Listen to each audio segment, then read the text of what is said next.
Melhorou. Não, achei luz lá de cima, sabe?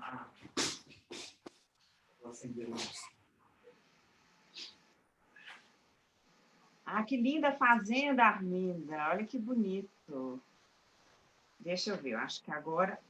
É a sala. Eu estou no escritório. Agora vocês vão vir aqui. Eu estou no escritório que tem uma porta grande que eu abri que dá para a sala. Atrás é a sala de visitas. Lindo, linda, Armindinha. Deixa eu ver. Obrigada.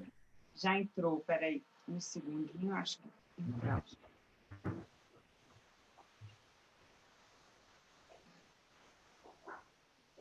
Estou com saudade. Eu também estou com muita saudade, Armindinha. É bom que é um jeito da gente matar a saudade um pouco, dessa forma, né?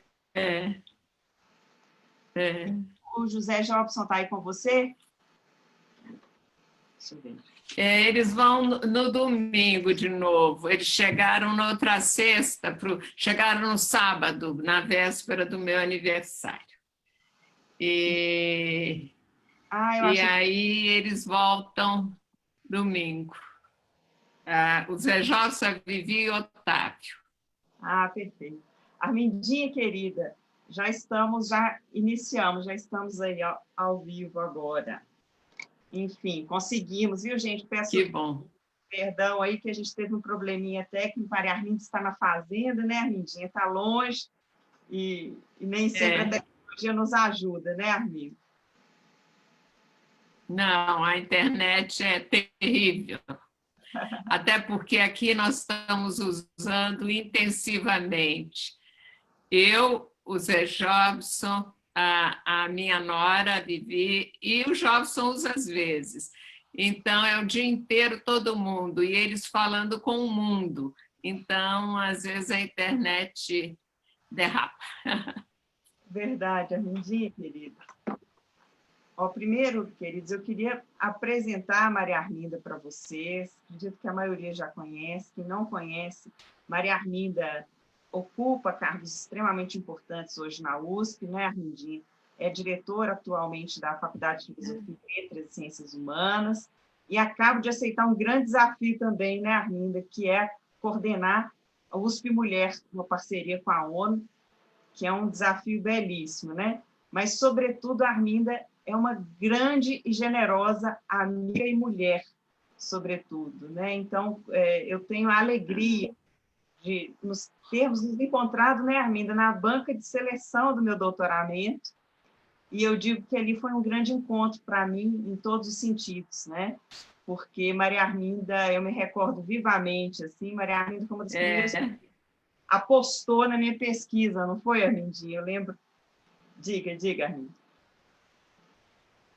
É verdade.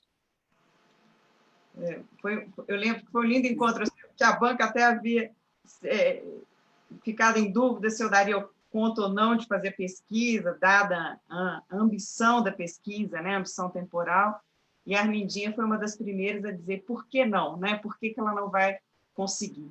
Então, eu costumo dizer que a vida é feita desses encontros, dessas apostas também, né, Arminda? De como a gente aposta, uma pessoa vai abrir caminhos, não é?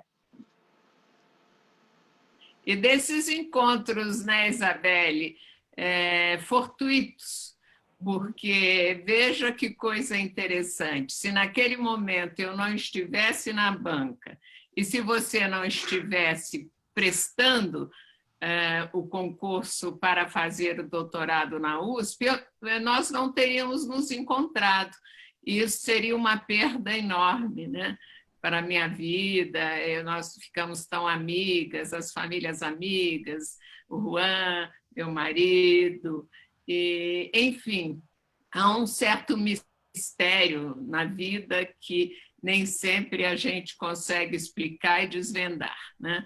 Foi um encontro que aconteceu casualmente, se podemos dizer que existe alguma causalidade no mundo. Porque é claro que seria muito factível que eu estivesse na banca de seleção do doutorado, da pós-graduação, porque eu naquele momento eu era das pessoas mais tituladas do departamento, e você também, que sempre teve suas preocupações intelectuais. Então, se tirarmos isso do universo, o resto, né, foi, e que aí não é fortuito, as duas terem se conhecido numa banca e depois se aproximado, porque você se tornou me orientanda, aí foi uma coisa muito interessante, né, de ter acontecido. E é isso, e a partir de lá, naquele momento, você até pensava em fazer o doutorado com uma outra pessoa, e eu fui chamada na coordenação da pós, depois do concurso que você entrou, e me disseram, olha, eu acho que você que devia orientar esse trabalho. Eu falei, mas a Isabelle já escolheu outro orientador, na época era uma orientadora, e eu acho que ela deve ficar com a orientadora que ela indicou, porque o candidato, quando faz o concurso, ele tem que indicar alguém, né? E foi aí a coordenação insistiu, eu comecei a conversar com você, e foi daí que nasceu a nossa relação acadêmica e intelectual, e que se transformou numa relação pessoal, de amizade, de afeto, de convivência, né? E nem sempre isso também acontece.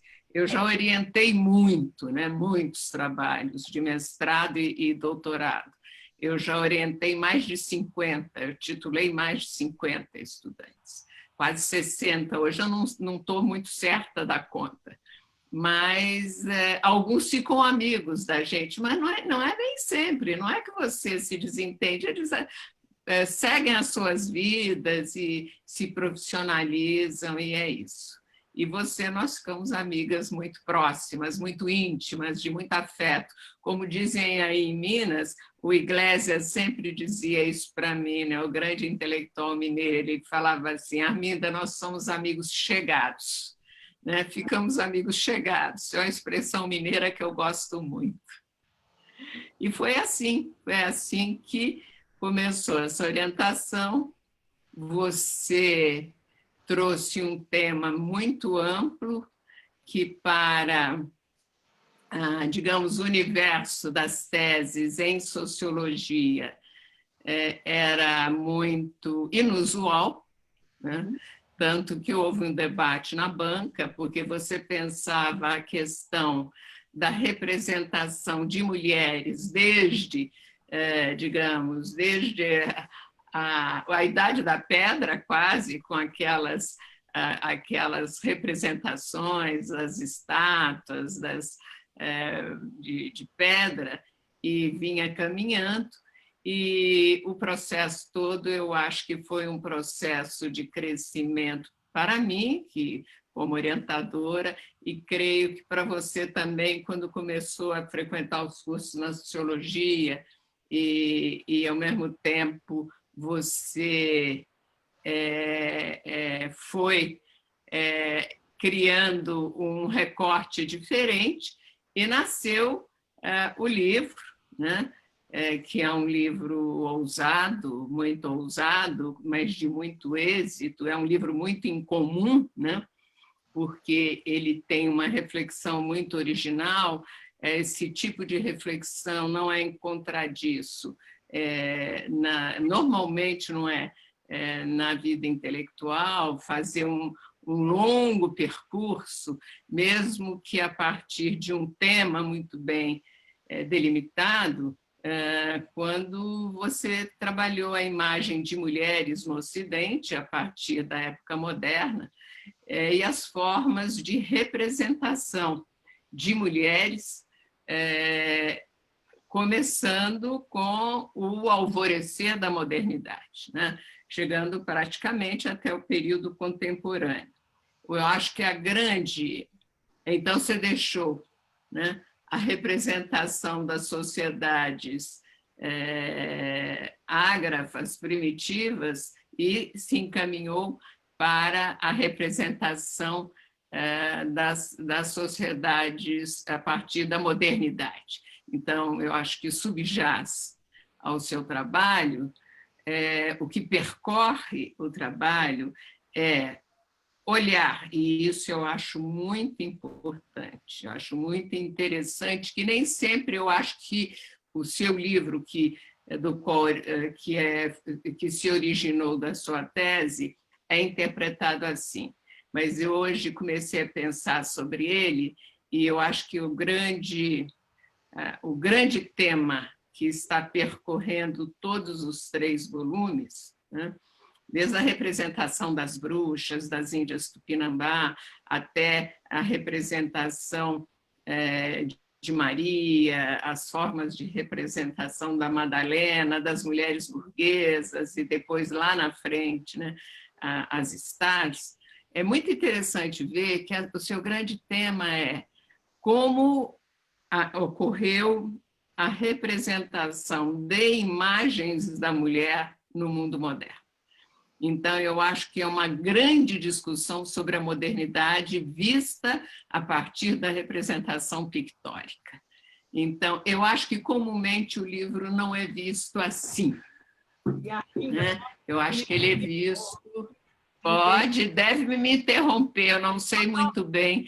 Olha, não estou querendo te interromper nem um segundo, Armindo, porque eu estou me deliciando em te escutar e ver minha obra pelo seu olhar tão poético, tão fino, né? De escolhas de palavras tão precisas.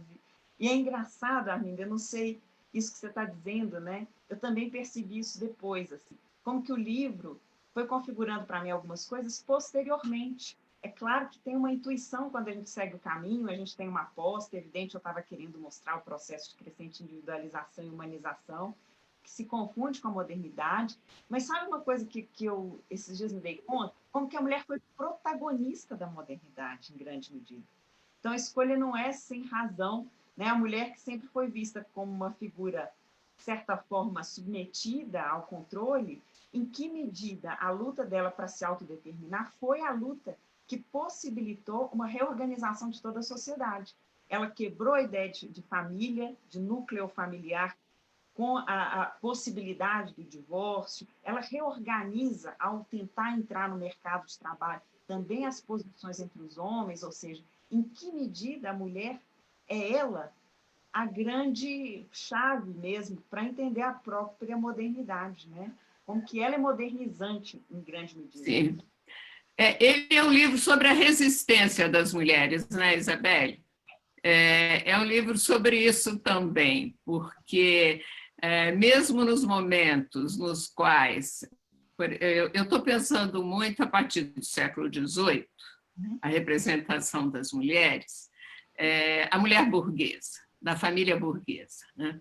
Isso eu acho um momento muito interessante do livro, para caracterizar isso que eu estou chamando genericamente do livro sobre a resistência das mulheres, né? Que é a mulher, exatamente isso, né? A mulher no século XIX, que é a mulher burguesa, da família burguesa, que um grande historiador francês chamou de mulher floral, né? É aquela mulher que é oposta à mulher do século XVIII, né? É o Corbin, oposta à mulher do século XVIII, que era muito pintada, pelo menos a mulher da corte, muito cheia de enfeites, de perucas e de atavios. O que é a mulher burguesa? É a mulher doméstica, floral, porque ela deixa de usar perfumes fortes, isso o Corbin fala. Um perfume que as mulheres usavam no século XVIII tinha um componente que é o almíscar, que é um perfume muito forte. E no século XIX isso não foi considerado uma coisa de muito bom tom. Então, o almíscar saiu do perfume feminino e só foi para os perfumes masculinos e nunca mais voltou para os perfumes femininos, né? A roupa da mulher, a ideia da mulher tem que ser o mais natural possível, a roupa de flores, etc. Essa mulher, né, poderíamos desdobrar isso, é que não é o caso no momento. Essa mulher, que é a mulher floral, é a mulher submetida a nexos familiares e submetida a todas as injunções da família. É interessante perceber que a representação dessas mulheres burguesas é uma representação, como, por exemplo, aparece em Mary Cassatt, que você trata no século XIX, a Berthe Morisot, aparece a mulher entediada, né? É o tédio, é a mulher desalentada. Isso é a resistência da mulher, né? Digamos assim, como é que aparece essa mulher? Ao invés dela ser uma mulher bem realizada, o tédio dela é uma forma de resistência, né? Sem falar lá na frente, você termina com a análise da Olympia, essa parte, né? Que aí é a pura resistência e é o desnudamento da falsidade daquela relação burguesa. Então, eu diria que o seu livro é um livro sobre as representações de mulheres, porque são mulheres, na verdade, né? E é difícil falar numa mulher, em mulher. Há várias condições do gênero, né, feminino, desde a mulher de profissional, a empresária, a acadêmica, a mulher de camadas populares, essa sim, quase como sem condição de ser representada, a mulher de camadas altas. Então, nós temos várias representações de mulheres. Se você olhar isso, como vai aparecendo na vida moderna a partir das artes plásticas, né? A representação pictórica da mulher. E, ao mesmo tempo que isso né, o percurso moderno, se a linguagem, como toda linguagem da cultura, ela tem uma conexão com processos sociais, por isso o seu livro é um livro de uma espécie de desvendamento de sentimentos, né, que está na representação e que acabam denunciando ou exprimindo existências reais, existências das mulheres, ele revela essas teias sociais do moderno, né? Então, diferentemente da imagem unitária da mulher dominada, e que o processo de liberação é mais uma questão, já aparece antes, né? Mas mais uma questão do século XX, aí você vai mostrando numa leitura fina da representação pictórica como aquilo está embutido lá, né? Como está embutido, por exemplo, nas Madalenas da Artemísia, né? Como que no fundo, um contraponto de Nossa Senhora, as representações da Maria, da virtude. Então, esse jogo é um jogo que eu gosto muito, né? Que é o jogo que mostra a contraface de todo esse processo. Por isso, é uma leitura, na minha visão, que a gente nem tem muita consciência na hora, quando você estava fazendo, tão pouco eu, quando estava orientando, e toda a obra é isso, né? Ela escapa da gente. É um pouco como os filhos, é um negócio que meio incômodo que acontece, né? Depois que você fez, tem uma vida própria, né? E a vida própria de toda a obra intelectual é a leitura que se faz sobre ela, né?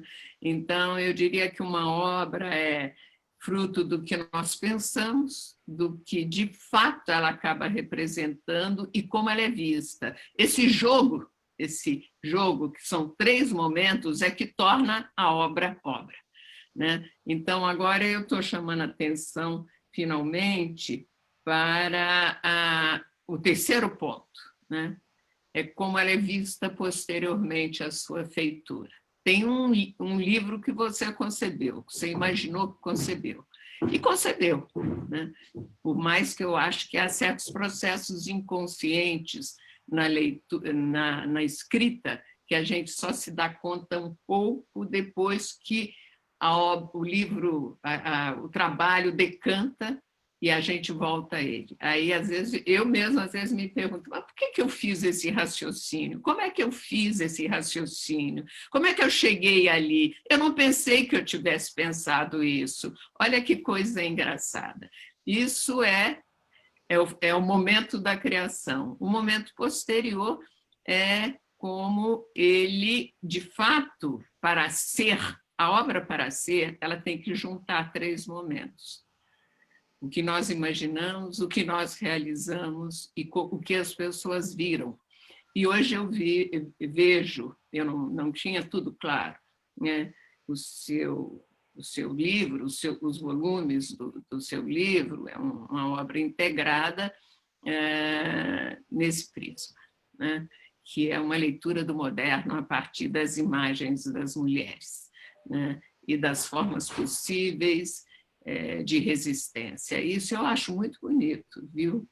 É um trabalho que, ao mesmo tempo, caminha fazendo uma interpretação de processos sociais por via da imagem. Isso é muito difícil, porque se corre o risco de olhar a linguagem como de uma maneira redutora, né? No caso da sociologia, seria um sociologismo puro, sem ver que a imagem ela tem composições determinadas, ela, na verdade, ela tem uma particularidade na fatura artística. Essa particularidade, eu acho que você faz muito bem, né? Como é que há injunções particulares na criação? Isso torna o seu livro um livro de muito peso e muito original. Tenha certeza disso. Que lindo escutar isso. E realmente, assim, é interessante isso que você está dizendo, Armindinha. Eu queria só enfatizar, porque a imagem ela traz esses sentimentos que você mencionou, né? Como que armar esses sentimentos que são muitas vezes contraditórios. Então, por isso que nesse jogo, nessa armação que a gente vai montando, né, da teia social, ela não é tão homogênea. Eu costumo dizer que é mais um bordado que a gente vai fazendo, é uma teia mesmo, muito complexa, né, Armindo? Em que a mulher ela sempre encontrou nessa teia margens e astúcias. Então, foi isso que também para mim foi a grande surpresa, e a surpresa da pesquisa. Então, quando eu fui me deparar com as imagens, na leitura dessas imagens, eu fui percebendo essas informações que muitas vezes os homens também representavam esse fascínio que eles tinham pelas mulheres, misturado por um temor, não é, Armindo? Então, a mulher nem sempre configura no sentido de percebida como uma pessoa inferior, muito pelo contrário. Muitas vezes essa tentativa constante do controle do desejo feminino, como que ele também traz as marcações das próprias inseguranças masculinas, né? E como que a mulher soube jogar esse jogo também, como que ela encontrou, né, dentro dos limites, aqueles sentimentos em que ela podia, de repente, né, não é um jogo em que é tão fácil descobrir os dominadores, né? Então, por isso que eu chego à conclusão no final, né, que a mulher sempre lutou por autonomia, e como que as imagens vão trazer essas marcações, né, Armindi? Que você está dizendo aí tão elas bem. trazem, com certeza. Por exemplo, a burguesa entediada, é exatamente a mulher que quer dizer a dominação a qual eu estou submetida, exatamente isso. Eu não a recebo passivamente, né? Eu resisto do ponto de vista subjetivo. E aí está todo o meu tédio, né, na representação para mostrar isso. Eu acho isso muito forte e muito bonito de se ver, né? A Olimpiá, né? A cortesã representada desnuda, o que ela denuncia? Ela denuncia a aquilo que está escondido sob o manto da chamada moralidade burguesa. Então, ela perde todos os lados exatamente morais, e aí ela se assume concretamente naquele lugar de trocas, né, do corpo versus o dinheiro, né? Por isso é a própria esfinge mesmo dessa modernidade, né? Ela é considerada um mártir. É verdade. Isso é muito... por isso que provocou tanto escândalo, né? Quer ver uma outra obra que provocou muito escândalo, não é uma obra das artes plásticas, mas da literatura, é o Bovary, né? O célebre escândalo da Bovary. E esse escândalo, né? Madame Bovary, né? Esse é livro notável. Isso é um dos arquétipos femininos, né? Eu brinco, eu falo que há alguns arquétipos femininos e que toda mulher devia ler, né? Uma é a Sherazade, né? A Sherazade, ela sobreviveu, ela se salvou porque ela falava, né? A fala como resistência. Isso é muito importante, quer dizer, eu acho que a oralidade feminina tem a ver com essa resistência que se certas coisas não podem ser feitas, a fala é um direito e é uma maneira de resistir. Tem um outro arquétipo que eu acho fortíssimo, né? Que é a Antígona. É a Antígona porque a Antígona é o direito aos mortos, né? O direito das famílias de poder enterrar seus mortos. E isso é uma coisa muito forte como representação da mulher como preservação desses valores. E a Bovary. Olha, quem é a Bovary? A Bovary é uma mulher também entediada, né? A Bovary é uma mulher que confundiu seu desejo com a realidade.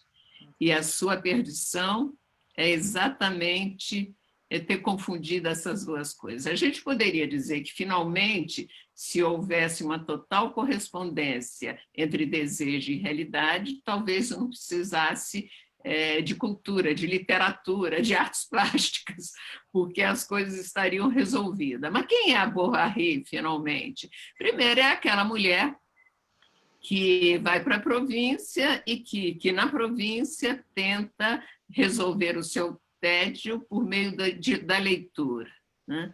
Ela fica lendo, sobretudo, a literatura feminina, digamos, não propriamente diferenciada, né? Uma literatura mais de consumo ligeiro. E aquilo vai formando a subjetividade dela, né? O direito ao amor, o direito ao afeto,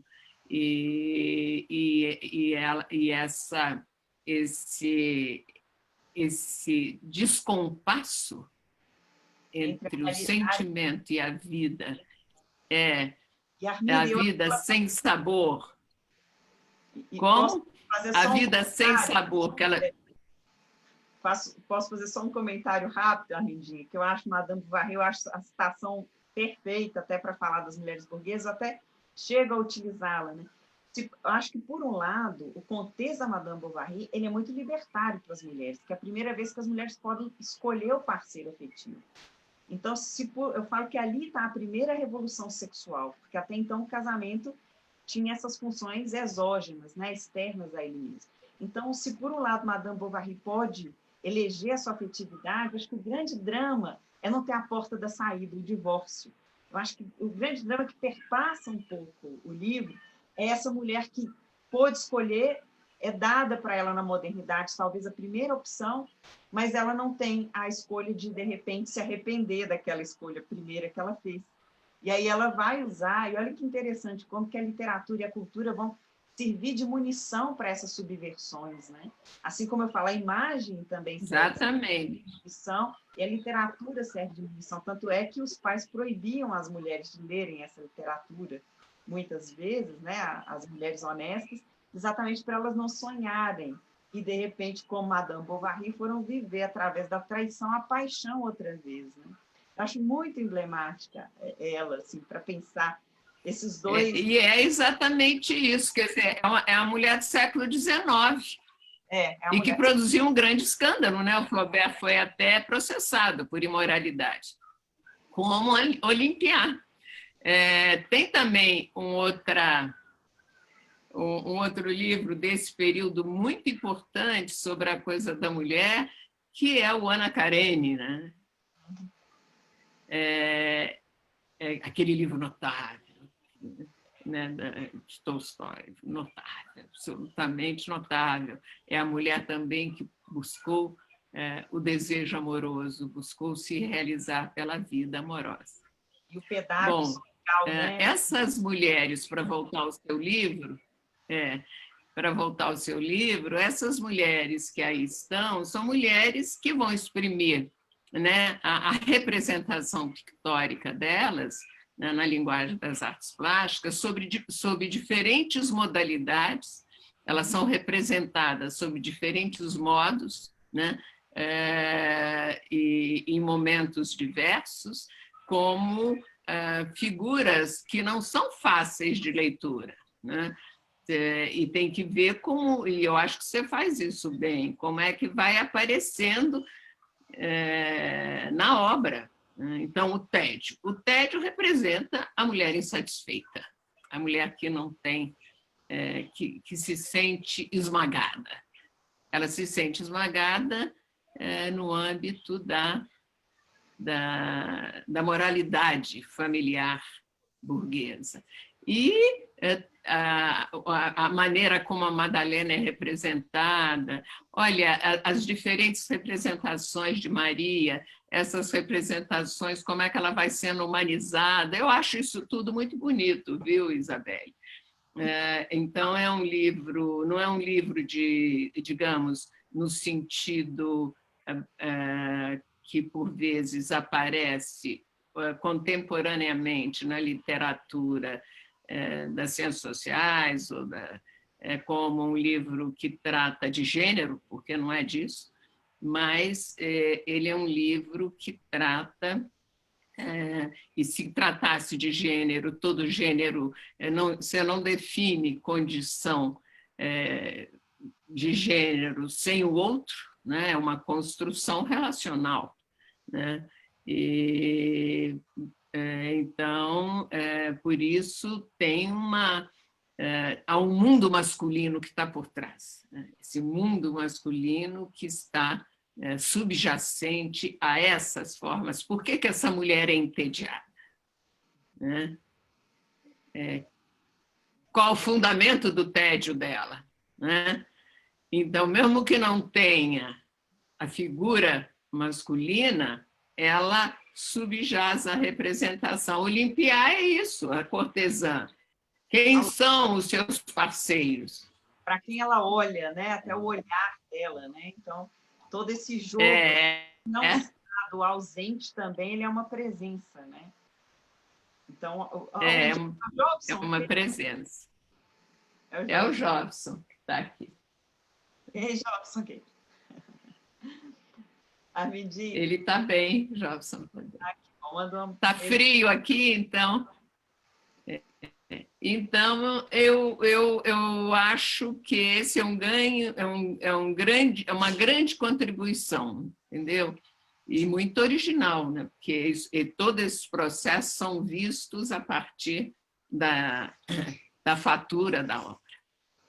Verdade. E sabe uma coisa por isso que eu acho, Isabelle, para voltar ao nosso ponto de partida, é que quando você trouxe o projeto para o concurso, ele, naquele momento, talvez não tenha sido bem compreendido, porque ele não era um projeto canônico, né, no sentido dos projetos usuais. né? Agora, a vida intelectual tem que ser assim, ela tem que ser ousada, porque senão não vale a pena. É claro que com a rotinização da pós-graduação, da feitura de trabalhos, as pessoas não querem se arriscar muito, então faz uma coisa muito certinha, né? Muito bem recortadinha, mas para quê? Para chegar aonde? Quer dizer, as pessoas ousam muito pouco. Tinha que ser orientada por você, Armindo, não tinha outra alternativa. Você já está me dando as respostas todas. Eu sempre falo isso. A vida intelectual envolve ousadia. Para quê? Para quê? E fazer tese, você sabe que é um processo duríssimo. Por vezes eu me pergunto, eu falo, como é que eu entrei nessa aventura? Quando eu fico assim muito cansada, eu falo, mas eu poderia fazer outras coisas, por que eu entrei nessa aventura? Né? São coisas que a gente não explica nem para a gente mesmo, e depois vale a pena, porque é um processo duro, é um processo de sofrimento, não é simples, a gente sonha.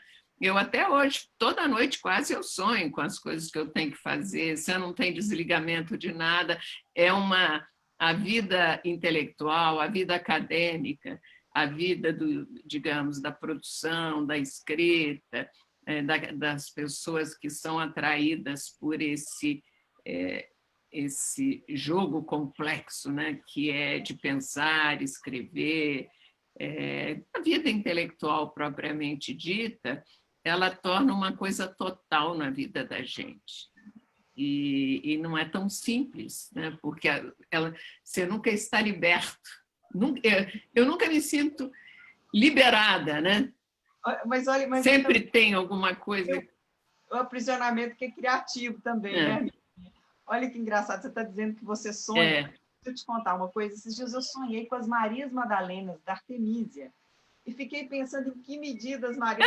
À noite, eu acordei à noite pensando nas Marias na série. Falei, gente, não me dei conta na hora da análise que ela podia também estar...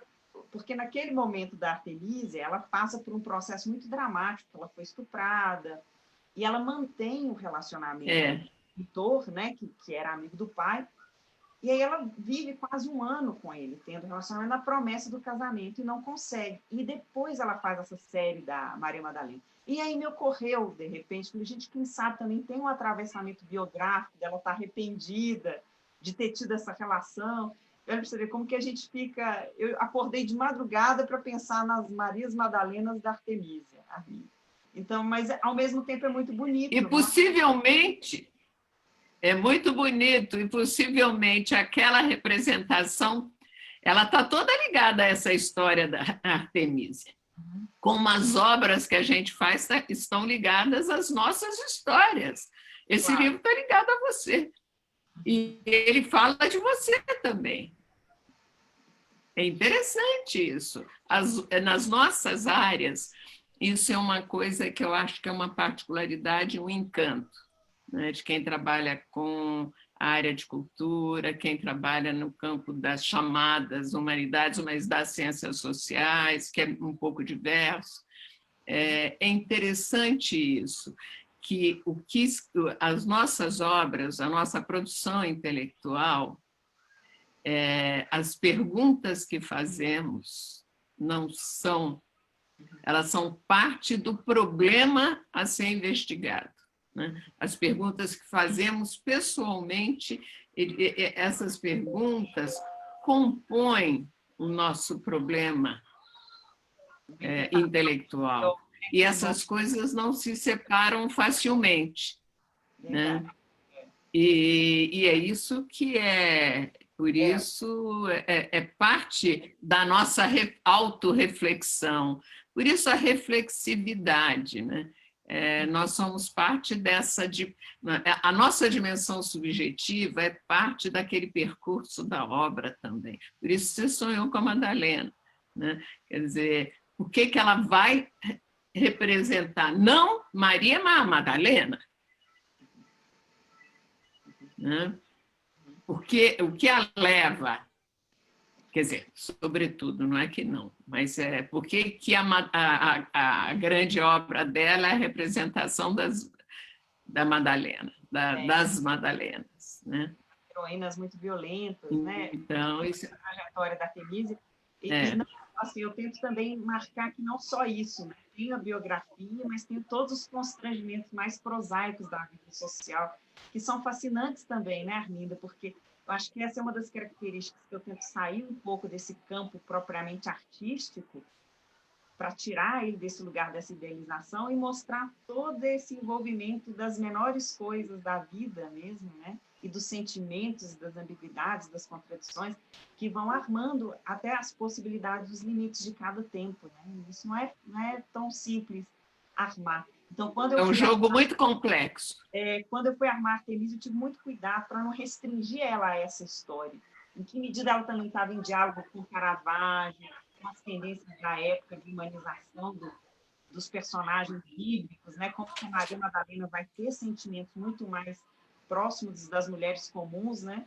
Eu até costumo dizer que Maria Madalena é a ponte para a modernidade, porque Maria, eu costumo dizer que pode ser tudo, ela mudou a imagem dela de imperial, humilde, negra nas Américas, mas ela não pôde ser a mulher, porque ela sempre manteve a ideia da sexualidade como um problema. Então, ela nunca pôde ser a mulher por inteiro, né? E essa... quer dizer, a obra, no fundo, ela é um jogo muito complexo, porque ela também envolve a particularidade da fatura artística, né? Os diálogos que são feitos, de onde vêm, as injunções particulares da criação, ao mesmo tempo, isso tudo é um grande... É um grande repositório que entra em ebulição e que dá na obra. E a obra da gente também é isso, entendeu? Ninguém escreve coisas que sejam auto-entendimento, no espelho da gente mesmo. É preciso um domínio conceitual, um domínio de pesquisa, um domínio metodológico, conhecer teoria, é preciso todo um repositório por trás. Claro, né? Esse jogo complicado é que resulta na obra. Por isso que talvez seja tão difícil quando a gente se relê, ou pelo menos para mim, assim, eu falo, mas como é que eu escrevi isso? Eu não tinha, achei que não tivesse escrito. Como é que eu cheguei a isso? Essa coisa que eu chamei de coisa inconsciente, né? E como é que as pessoas leem a gente também? No fundo, as obras só existem, de fato, depois que elas são lidas. Que você entende o seu caminho, né? São lidas e interpretadas. Elas existem, porque elas têm uma materialidade, mas a vida delas depende da leitura. Né? E aí é muito independente da gente, isso é muito angustiante também. Né? Falo, mas eu escrevi, enfim... Por que estão me interpretando assim? E é difícil a gente se libertar daquilo, porque é uma obra para a gente. Né? E reconhecer que a vida de um livro, ele tem vida própria, se ele tiver êxito, né? E o seu tem, se eu não tiver relegado ao que o Marx imaginou sobre a ideologia alemã, que ele escreveu, não foi publicado, foi muito depois, ele diz, acho que esse manuscrito será enviado à crítica roedora dos ratos, né? É claro que às vezes as pessoas escrevem e aquilo fica lá, mas quando o livro é publicado em grande editora, quando as pessoas começam a comentar, ele vira independente. Né? E com o tempo parece que vai ficando mais independente, vai crescendo, né? E não deixa de ser... Ele decanta, né? E é interessante... É difícil. Cada vez que você tem que falar do livro, parece... Eu tenho falado bastante, mas olha que interessante, cada vez que eu falo, me ocorre alguma coisa, ou uma pergunta, a maneira como as pessoas leem isso que você está dizendo é muito bonito, que é uma outra vida, é uma outra etapa do livro, né? Tem etapa muito solitária. É uma outra vida. A descoberta, mas tem uma relativa autonomia mesmo agora, que é muito interessante. Eu estou achando muito positivo escutar as pessoas falarem. Né? Então, escutar também, entender, né, essas nuances que às vezes nem eu havia percebido. Por exemplo, esses dias eu fui dar uma palestra e uma pessoa ficou tão chocada com a maneira como eu interpretava as stars de Hollywood. Ela me disse, mas isso não é muito comum. As stars são as mulheres da sociedade de consumo, elas são objeto, elas vão criar uma estética, uma moral muito determinista, muito sufocante para as mulheres. E você está vendo as stars como mulheres subversivas, que vão dar munição, inclusive para o divórcio, eram mulheres que abordavam parceiro sexual. Então, essa coisa desse olhar que eu não fui muito viciada para olhar as imagens a partir de referências, né, Armindi? Acho que me deu uma possibilidade de... E como é que elas vão, as stars, elas vão se confundir com a imagem, né? Elas são a imagem, né? Isso é impressionante. Elas, como pessoas, são a imagem. Quem é... Se a gente pega uma grande atriz, né? Que é um ícone do cinema americano, que foi Marilyn Monroe. A Marilyn Monroe, o drama dela também é o seguinte, que ela era a imagem dela, só que ela tinha toda uma outra dimensão, que era a subjetividade dela, o desejo, as frustrações, as tristezas, enfim. Mas ela não podia ser. Exatamente. E a imagem é também uma armadilha, né? Que essas armadilhas são interessantes no caso das stars, né? Elas viram armadilha, e é uma coisa que é importante, que me parece levar em consideração, é que elas são produções também, né? Elas foram produzidas dessa maneira. Só que aí essa relação não acaba... É como se fosse uma segunda pele depois, que é incorporada, e essas figuras, essas mulheres são a imagem delas. Estão coladas. E a imagem é sempre... Todos nós temos uma imagem, né, Isabelle? E cola na gente. E a imagem diz da gente também. Fala da gente. Fala o tempo todo, o gesto, tudo.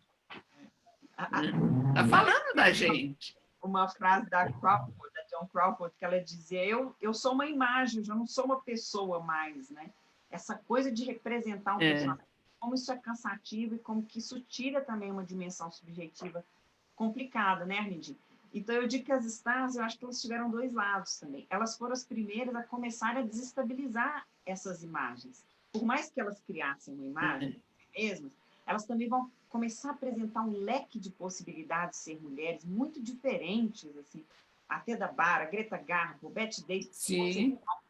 Vão personificar personalidades muito distintas, e eu acho que isso também vai ser libertador com o tempo, acho que o contemporâneo é muito isso, de abrir um leque de possibilidades para as mulheres. Não dá mais para falar hoje de uma mulher no singular, né? Hoje não dá. Então, hoje, a questão das mulheres mais velhas, as mulheres negras, né? Como que a gente vai reivindicar um lugar agora, principalmente com as redes sociais, a sociedade de rostos, né? Muito mais ampliado, e que, em grande medida, se deve a esse lugar das stars, por mais que não pareça, né? Então, o bonito de ver o processo na longa, né, Arminda? A longa duração vai mostrando, né, essas grandes estereotipias femininas, diabolizadas, idealizadas, até a gente humanizar e chegar nesse rosto, né, que é o das stars, e hoje a gente ampliar de uma maneira que eu acho que já é complicado, ainda que essas imagens sobrevivam, né? A moralidade de Maria... Pois é, Isabelle, é correto isso, porque as diferentes stars, as representações, já mostram processos de individualização muito fortes. Você fala nisso, né, no livro. Muito fortes. Então, até a construção das diferentes imagens, digamos, elas são produtos também, porque aquelas imagens são as imagens ligadas à indústria do cinema, né? Então, mas por que a indústria do cinema constrói tantas imagens? Porque há um processo de individualização. E este processo de individualização, as stars estão representando. Desde aquela, estou pensando, a Doris Day. Quem foi a Doris Day? Ela está próxima da mulher floral, digamos assim, né? Para lembrar a mulher burguesa da família americana, etc. Né? Mas, em compensação, você tem as outras, né?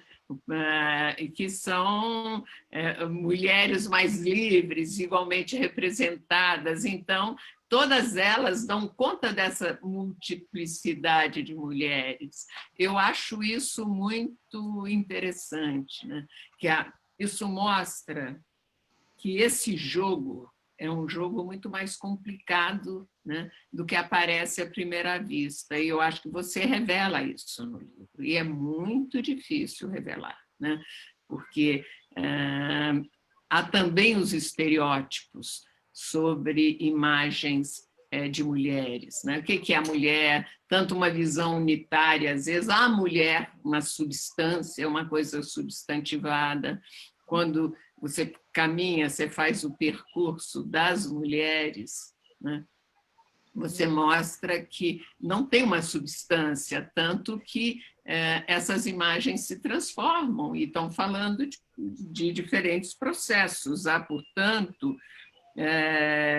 ao mesmo tempo, um jogo complexo que se pensa a mulher, digamos, até o século XIX, mas é um jogo de manutenção, né, de certas formas de relacionamento, mas de rebeldia também, né? Então, é um jogo complicado. Olha como essas representações são importantes, né? E a leitura fácil levaria possivelmente a outra interpretação, mas seu livro não está longe de ser fácil, né? É por isso que, como eu te disse, hoje de manhã, depois que eu levantei, pensei no nosso encontro, e eu já tive hoje 2 lives, né? Eu brinquei outro dia, eu falei, eu tenho feito tantas que eu nem sei pensar mais como era a minha vida antes. Eu acho que nós viramos anteontem, à tarde, eu tinha 5. Aí eu falei, eu não posso dar conta de 5. Eu tentei dar conta de 3, 2 eu deixei, porque essa linguagem, digamos, da internet, essa linguagem que é a linguagem que nós trabalhamos por meio da tecnologia de informação e as lives e todos esses encontros, eu acho que tem se desenvolvido muito no contexto que nós estamos vivendo. Eu acho que isso é uma coisa que virá para ficar, de alguma maneira, né? Independentemente da possibilidade, que eu espero que aconteça, de retorno a formas de convivência, de proximidade, porque, então, veio para ficar, eu acho, né? Todavia,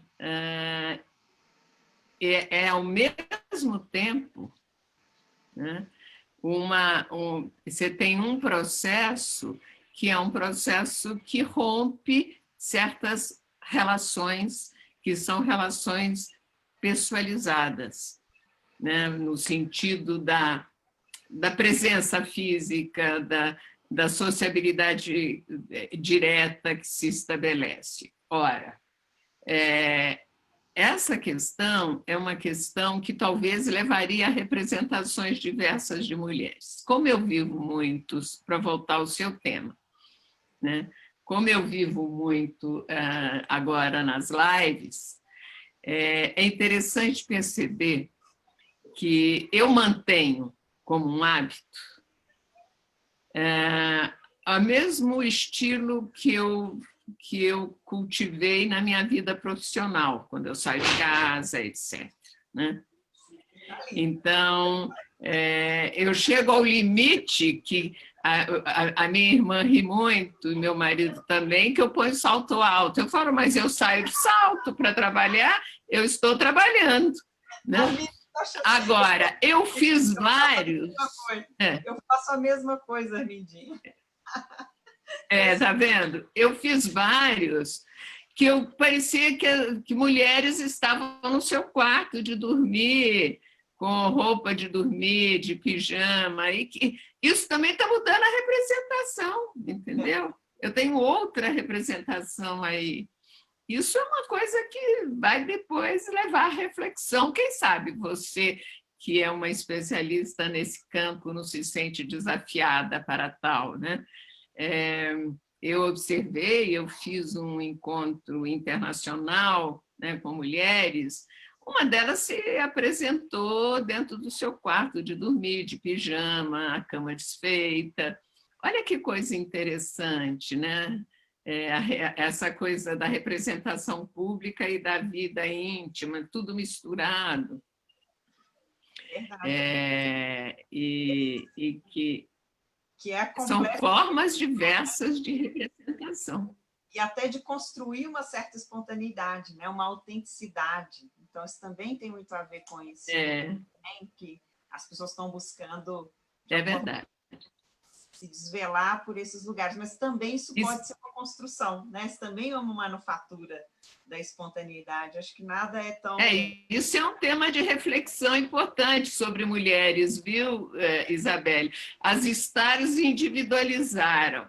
Agora elas estão no limite da individualização, que é poder se apresentar tal qual se quer, né? Da maneira que se queira, né?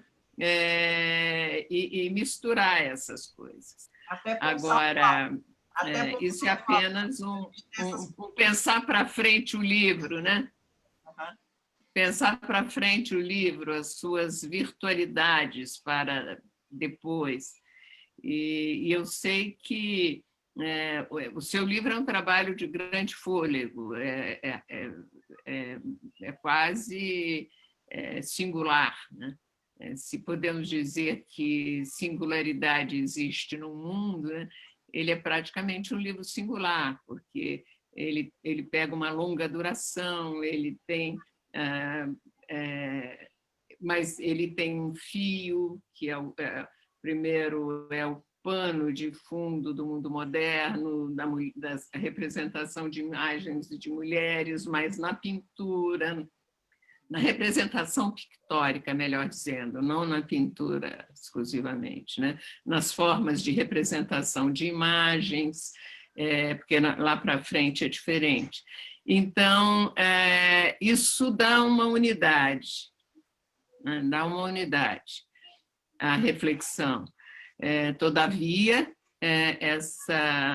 ele é também diferenciado em cada momento. O livro é diferenciado, porque ele acompanha a diferenciação das representações, né? Eu gosto disso também, entendeu? Que é também, né, uma coisa que nem sempre é encontrável, é interpretar o objeto que estamos analisando com a linguagem do objeto, quer dizer, como se a linguagem daquilo fosse incorporada na gente, né? E na nossa solidão, porque o trabalho intelectual tem muito de solitário, né? A gente vira também uma outra pessoa. Eu não sei, eu acho que são meandros aí muito obscuros, né, da criação, que eu não tenho domínio sobre isso, acho que ninguém tem, mas que vale a pena pensar sobre essas questões. E você que pensa a representação, quer dizer, é como se aquilo for, naquele momento, aquela linguagem do objeto está encarnada em você, e você olha as representações a partir da linguagem que está no próprio objeto. Isso é tudo analiticamente muito interessante, né? Que dá dá possibilidade de desenvolver uma reflexão de outra natureza sobre o livro. Armindim, eu vou aceitar o seu desafio. Foi você que me fez parar nas stars, não sei se você lembra. Eu queria chegar até nas redes sociais. Você falou, Isabelle, chega, vamos parar por aqui que está ótimo. Né? Também porque realmente é um muito grande, um tempo. E até estou seguindo seu conselho, viu, Armindim? De curtir, aproveitar esse momento do lançamento, de escutar, inclusive, a sua leitura agora, nesse momento do livro já amadurecido. Eu fiquei aqui contente, alegre com a sua generosidade, com esse olhar tão fino que você coloca em tudo, Armindinha, né?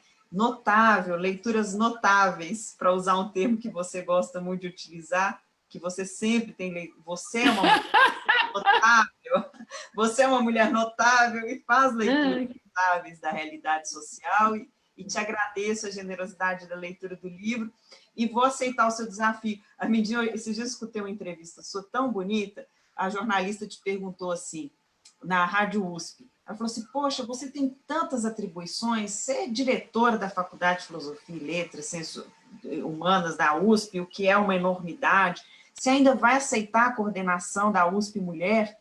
E você deu uma resposta linda, você disse o seguinte, a vida é aceitar desafios. E quando a gente deixa de aceitar os desafios, a vida vai perdendo sentido, né, Armin? Eu achei isso de uma delicadeza, sempre, das suas poesias, né, que eu me delicio em escutar. E você é uma mulher muito inspiradora também, Armindinha. Você é uma das mulheres que pertence toda a minha obra, de certa forma, por todas as nuances dessas mulheres, né? Por ser subversiva, por ser, ora, né, uma mulher também romântica, e eu acho que você é uma star também, você tem todas essas nuances. Verdade, linda em todos os sentidos. Acho que você é uma mulher muito significativa em todos os sentidos, inclusive para mostrar que você pode ser uma mulher como você é na academia, o que também é uma subversão. É o contrário de ser a norma. Segundo uma amiga minha, né?